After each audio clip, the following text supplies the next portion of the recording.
Digital دہشت گردی کی بات ہو رہی ہے اور کچھ یوٹیوبرز ہیں جو پاکستان سے باہر ہیں، ان میں جو سر فہرست ہے وہ عادل راجہ، حیدر مہدی۔ ناظرین ایک تو تھوڑا سا ہم بھی زیادتی کر جاتے ہیں۔ یہ جو عادل راجہ ہے یہ بھگوڑا ہے اور فوج چھوڑ کے بھاگ گیا تھا، اور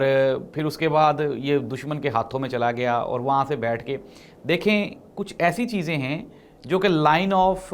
آپ یہ کہہ لیں کہ اینڈ ہے، تو ان لائن سے آگے نہیں نکلنا چاہیے۔ یہ جو عادل راجہ ہے ایک تو یہ ٹاؤٹ ہے مختلف جو بھارتی ایجنسیز ہیں ان کا، اس کے ساتھ ایک حیدر مہدی ہے، یہ جو دونوں ہیں یہ صرف اور صرف اپنا چورن بیچتے ہیں، گزشتہ 2 سال سے جھوٹ بول رہے تھے۔ پاکستان میں آج انسداد دہشت گردی عدالت نے ان دونوں کو 2 مرتبہ عمر قید کی سزا سناتے ہوئے انہوں نے کہا ہے کہ چونکہ یہ جو گواہ ہیں مجرمان ہیں یہ پیش نہیں ہوئے، اور 100 اور اپروکسیمیٹلی جو کوئی 20 دن کا یہ ٹرائل تھا، اور اس میں مختلف 12 گواہان پیش کیے گئے، اور یہ ثابت ہوا ہے کہ یہ جو دونوں ڈیجیٹل یوٹیوبرز ہیں انہوں نے پاکستان کی ساکھ کو نقصان پہنچایا اور پاکستان کے خلاف انہوں نے سازش کی ہے، تو اس لیے ان کو 2 مرتبہ عمر قید کی سزا سنائی جاتی ہے۔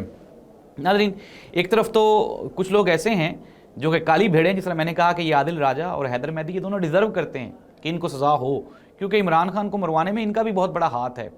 یہ وہاں پہ بیٹھ کے اس کو کسی بھی چیز کا پتہ نہیں ہوتا، خبر نہیں ہوتی، اور اس طرح کی شرلیاں چھوڑے گا وہاں پہ بیٹھ کے کہ بیچاری یہ معصوم عوام بیوقوف بن جاتی ہے، اور یہ دونوں تھے اسی قابل، یہ بالکل بہترین میرٹ پہ فیصلہ تھا۔